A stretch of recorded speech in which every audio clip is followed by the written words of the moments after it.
इधर विधानसभा की तैयारी चल रही है और फील्ड में समाजवादी पार्टी और बीजेपी आमने सामने हैं। समाजवादी पार्टी जन आक्रोश रैली निकाल रही है। मकसद है बीजेपी की नाकामियों को गिनाना और बीजेपी आशीर्वाद यात्रा निकाल रही है। मकसद सरकार की नीतियों के बारे में लोगों को बताना है और बीजेपी के पक्ष में माहौल बनाना है।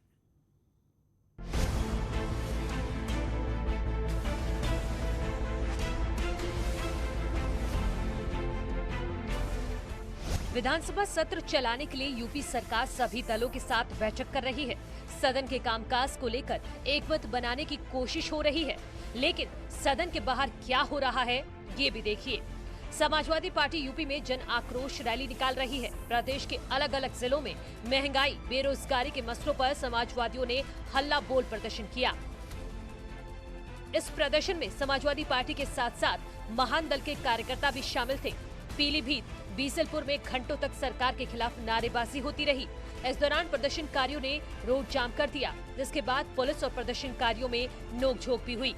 समाजवादियों ने कहा कि सरकार ने जनता से ठगी की है, इसीलिए पब्लिक में गुस्सा है।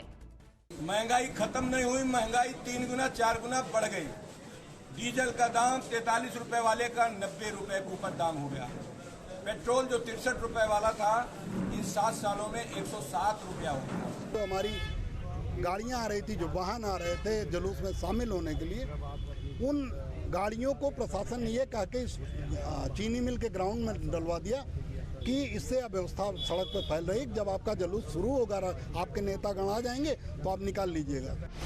समाजवादी पार्टी के जन आक्रोश के बाद बीजेपी की जन आशीर्वाद रैली देखिए। हरदोई के सांडिला में बीजेपी केंद्रीय मंत्री अजय मिश्रा जन आशीर्वाद रैली लेकर पहुंचे। शहर के जिन भी इलाकों से आशीर्वाद यात्रा का रथ गुजरा, वहां बीजेपी कार्यकर्ताओं ने उसका भव्य स्वागत किया। उन्नाव में आशीर्वाद यात्रा की जिम्मेदारी केंद्रीय मंत्री कौशल किशोर को दी गई। कौशल किशोर ने यहां एक छोटी सी जनसभा को भी संबोधित किया और सरकार के कार्यों को गिनाया। जिंदा लोगों को आवाज न देकर जो कब्रिस्तान में जो दफनाए गए थे, वो मुर्दे भाग न जाए, इसलिए कब्रिस्तान की बाउंड्री कराई गई। सही बात है। कौशल किशोर ने कहा कि अखिलेश सरकार में जिंदा होने के लिए घर नहीं बनवाया गया, लेकिन कब्रिस्तान की बाउंड्री वॉल के लिए बजट जारी कर दिया गया। मथुरा में केंद्रीय मंत्री बीएल संतोष जन आशीर्वाद यात्रा लेकर पहुंचे। सबसे पहले बीएल संतोष बांके बिहारी के दर्शन करने गए। वहां साधु संतों से मुलाकात की और बीजेपी सरकार के कार्यों के बारे में उन्हें बताया। बीएल संतोष ने दावा किया कि यूपी में बीजेपी सरकार बनने वाली है और जो लोग आक्रोश रैलियां निकाल रहे हैं वो घबराए हुए हैं। जनता का आशीर्वाद आप साथ रहेंगे दिखाई पड़ेगा, और मैं कह सकता हूं कि जनता का आशीर्वाद जैसे 2017 में मिला था, उससे भी ज्यादा बड़ा आशीर्वाद 2022 में मिलने वाला है। विपक्ष भी आशीर्वाद लेने के सड़कों पर निकल चुका है। कितना आशीर्वाद मिलेगा, क्या मानते हैं आप? विपक्ष आशीर्वाद लेने नहीं निकला है, विपक्ष बौखला गया है, वो आक्रोश में घूम रहा है, आक्रोश यात्राएं करता घूम रहा है। इसलिए आशीर्वाद जनता की हम ले रहे हैं और आशीर्वाद जनता का हमको मिल रहा है, मिलेगा। किसान तो आक्रोश है आपसे, ऐसा लगता है लगातार धरना जारी है, क्या कहेंगे? देखिए, किसान आक्रोशित नहीं है।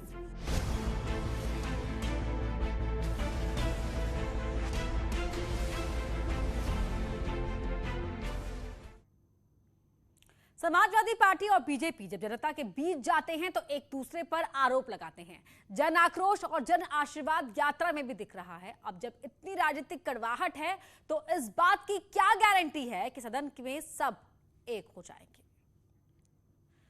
और अब बात कर लेते हैं उत्तराखंड की। 5 साल पूरे नहीं हुए, यहां बीजेपी ने 2 मुख्यमंत्री बदल दिए। तीसरे पुष्कर सिंह धामी हैं। धामी के पास काम करने के लिए वक्त बहुत कम है, लिहाजा जितना भी वक्त है उसी में पुष्कर सिंह धामी खुद को और बीजेपी को मजबूत करने में लगे हुए हैं। वह उत्तराखंड घूम घूम कर ग्राउंड रियलिटी देख रहे हैं ताकि चुनाव में कोई चूक ना हो। चंपावत में पुष्कर सिंह धामी से न्यूज 18 ने उनके प्लान के बारे में बात की, सुनिए।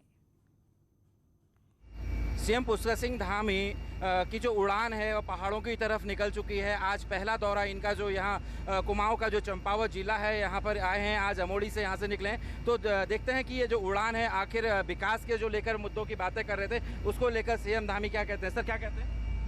देखिए, हमने ये तय किया है कि सभी स्थानों पर जाकर, जिला मुख्यालय हैं, विकासखंड हैं या हमारे दूरस्थ जो क्षेत्र हैं, उन क्षेत्रों में स्वयं जाकर जनता से संवाद करेंगे, उनकी समस्याओं को जानेंगे और जिनका निस्तारण वहाँ पर हो सकता है उनका निस्तारण करेंगे, नहीं तो आगे के प्रस्ताव में उनको सम्मिलित करके उनको भी निस्तारित करेंगे। और सबकी एक भागीदारी और सबकी जिम्मेदारी और सबका उत्तरदायित्व सब जगह पर फिक्स होगा। जो हमारे चाहे छोटे ब्लॉक लेवल के अधिकारी हैं या तहसील लेवल के हैं या जिले लेवल के हैं या ऊपर के हैं। पहाड़ की आप पहाड़ में भी हैं और हवाई यात्रा आप यहाँ से कर रहे हैं, यहाँ से देवीधुरा आपको जाना है, तो किस तरीके से मानते हैं पहाड़ की विषम परिस्थितियाँ कितनी कठिन होंगी 2022 चुनाव के लिहाज से?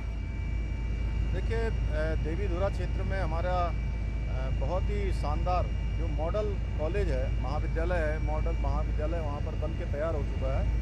आज उसका लोकार्पण होना है और हमारी सरकार में एक बिल्कुल स्पष्ट हुआ है कि जिन योजनाओं का शिलान्यास करेंगे उन योजनाओं का लोकार्पण करेंगे, यानी कि जो योजनाएं प्रारंभ होंगी उन योजनाओं का वो योजनाएं पूरी होंगी, यानी कि बीच में कोई काम नहीं छूटेगा। जो घोषणाएं होंगी वो घोषणाएं भी पूरी होंगी। रोजगार की आप बात कर रहे हैं, 24,000 रोजगार के कह रहे हैं, 15 अगस्तों को आपने वो भी किस तरीके से चुनाव आचार संहिता से पहले क्या उनको धरातल पर ला पाएंगे?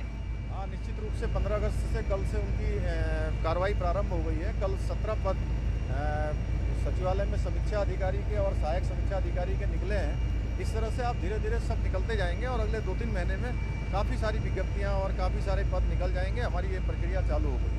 तो ये माना जाए कि अगला जो समय है 3-4 महीने जो चुनाव से पहले का है, इसी तरीके से हवाई दौरा सीधे जनता से सीधे संवाद करेंगे? आप देखिए, जहाँ पर जैसी आवश्यकता होगी उसके अनुसार करेंगे। हम सड़कों से भी यात्रा करेंगे, पैदल भी जाएंगे और जहाँ पर जैसी जरूरत पड़ेगी वैसा काम करेंगे। कमलेश भट्ट, न्यूज़ 18 चंपावत। यहाँ रुक रहे एक छोटे से ब्रेक के लिए।